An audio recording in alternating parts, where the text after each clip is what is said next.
What's up, everybody? My name is Mike Brown, aka ReviewKingMB, and I just got done watching the season 3 finale of Supergirl. Let's talk about this shit, shall we? The beginning of the episode, you see chaos going on in the city, and Supergirl, her mom, Mon-El, everyone is trying to stop it. Look, I will say this about the episode itself. The episode had some good action, the special effects look good, and we had a lot of action. So you can't go wrong with that. I can't complain from the action standpoint, from the fighting standpoint. It's just this season has been pretty disappointing as far as story goes, as far as character development goes, as far as random plot points coming out of nowhere. But first, let's talk about Supergirl's mom, who is played by Erica Durance. Now, I love Erica Durance. I loved her on Smallville as Lois Lane. She is one of my favorite Lois Lanes out there. And I love that she's a part of the show now. I do. The problem is that I don't see the connection with her and Kara as mother and daughter. A lot of it has to do with the fact that she's not the original actress that was playing her mother. That actress couldn't continue on, so they recast her, and that's fine, I guess. But there's something about that like subconsciously I know this just something seems odd about it. But I do like that she's a part of it.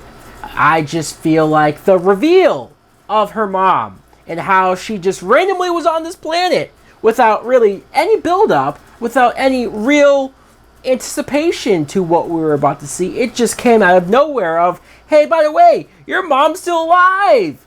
And oh yeah, this childhood friend of yours is still alive too. What? It felt so half-assed. It felt so out of nowhere and didn't have the substance that I think they wanted it to have. So when Kara is debating on whether or not she's going to stay on that planet with her mom or stay on Earth with her sister, it didn't ring true. It didn't feel like a real dilemma for Kara, and I don't think that's really a good thing. Superman is in a different country. They referenced Superman. Finally! The whole season has gone by, and this is the first time they mentioned where Superman was. At least I think it's the first time they did. I just find it hard to believe. Look, I'm glad that they mentioned it, but I find it hard to believe that this whole season he's been in whatever country they said he was, saving it. It's fine. Look, you have to come up with something. But couldn't you have just said he left the planet? Couldn't you have just said that he stopped this huge asteroid that was coming to Earth or something along those lines? Because how long was he gone for? There was no interaction. There was no phone call. What happened to the text messaging that her and Clark used to do? I guess we don't get that anymore. John Jones, his father, sacrificing himself.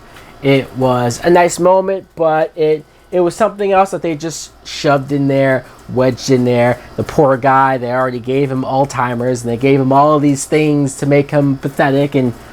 And look, John Jones is one of the best characters on the show. That actor, just him crying as he's saying goodbye to his father. His father's about to kill himself to close up the ground. It was a nice moment. That actor just he's giving too much to this show, to this episode. Later on, you see that he steps down as the head of the DEO and he promotes Alex! Alex of all people. I tried to get behind Alex. I tried to like Alex, her coming out as a lesbian. There was a lot of good moments that she's had on the show. But unfortunately, this season, she's been nothing but a whiny bitch. I'm sorry. Get the fuck over Maggie. I know you were engaged to her. You were hopelessly in love with her. I get it. I like the fact that we have characters that do deal with real life problems that can be relatable. That can be something that, all right, for that episode, we can deal with that. But Alex, every single episode, every single time we see her on screen, she brings up, oh, Maggie, and I'm never going to fall in love. I'm never going to find love again. Or her newest dilemma that she brings up, every single episode is that she wants a kid. So she's off in the corner looking at adoption websites. And I'm just like, I get it. You covered it in one episode. You covered it in a self-contained episode.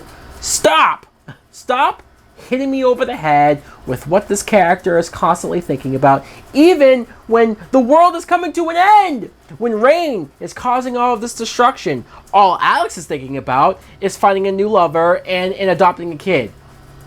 Get the fuck over it. This is not the time to pull Lena aside and talk about this. Speaking of Lena Luthor, I love Lena Luthor.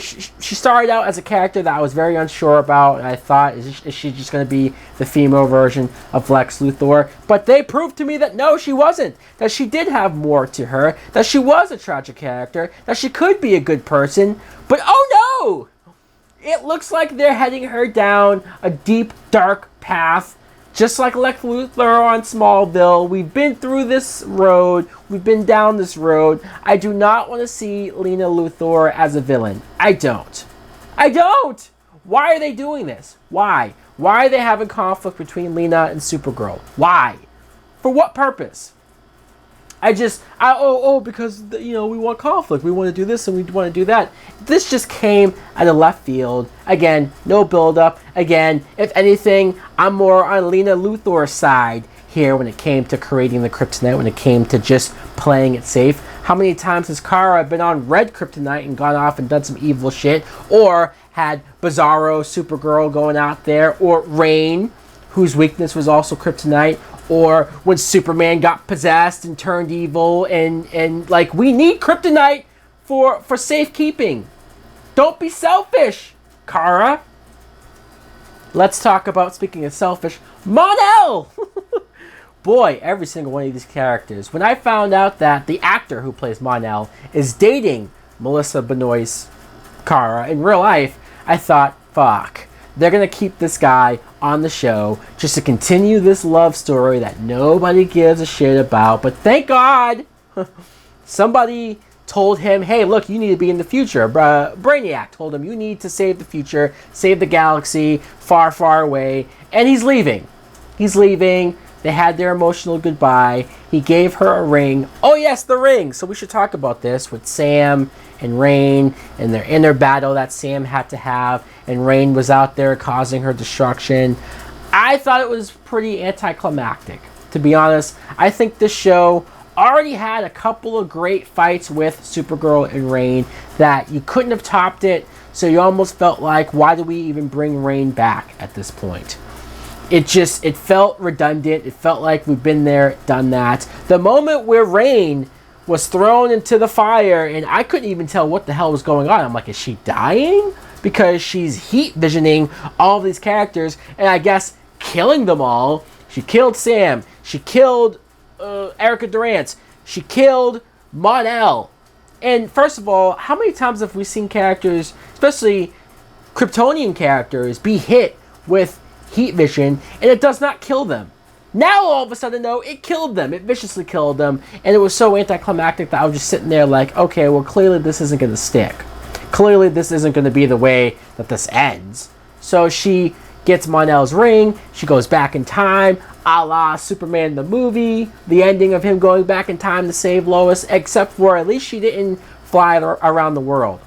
That would have been lame as all hell. So she goes back in time. She undoes it. She does not kill Rain. She locks her in the other dimension, I guess. Who gives a shit? Who gives a fuck? I think Rain had her moments. I think when Rain beat the hell out of Supergirl in that one episode and dropped her off the roof and was like, fuck you, I'm taking over, that was cool. But for some reason, ever since they introduced Empress Palpatine, I'm going to call her, that Kryptonian lady with the hood who looks like the Emperor from Star Wars, and I was making fun and saying that this show probably won't give that character a backstory until episode 21 or 22, like right before the finale, and then we'll find out her. We never found out, at least unless somebody out there can tell me. Did we ever find out what that chick's plan was? Why she created Rain? Why she was turning on all the Kryptonians like the mom and whatnot? Like, why was she doing all of this? If they did explain it, I didn't give a fuck to pay attention and listen to. I felt like they discarded the character like nothing as well, so she felt useless. The other two who got handcuffed felt useless. Did that even still happen because they went back in time? Who knows? So John Jones, him resigning, I liked the fact that he's giving the reins over to Alex. I don't know how to feel about that, especially because she was just about to quit the job altogether. What makes you think she can be in charge of a job that she doesn't even want? And oh, here's a good idea. Win! Let's get rid of Win. Even though Win is one of the better characters on the show, but we're going to get rid of him for whatever reason. We're going to keep Brainiac, I guess, on the show. I guess. As long as you don't have him have that horrible makeup and just keep him looking like a human. I don't know. We'll wait and see how that turns out. James Olsen revealing his identity as the Guardian. I think it might be interesting, although it's kind of anticlimactic because the way how he just did it on the phone was kind of weird and lame. And we just had Oliver Queen reveal his identity to the news. Can we stop recycling the same plots with all of these shows that are happening all at the same time?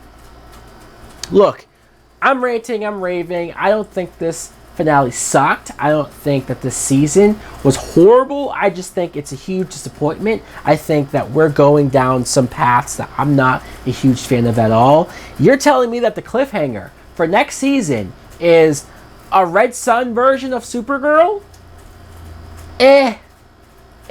I'm really not all that interested in that either. It's just whatever. So she's going to be taken in by the Russians and raised by them and I guess turned into a weapon and blah, blah, blah, blah, blah, blah, blah. Oh well, what more could I have expected from this finale? So guys, let me know in the comments below if you too saw this finale of Supergirl. What did you think of it? Did you like it more than I did? Do you think it sucked? What were some of the things that you disliked about the season itself? What are you hoping for next season? Thanks for watching. Like, comment, subscribe. Later.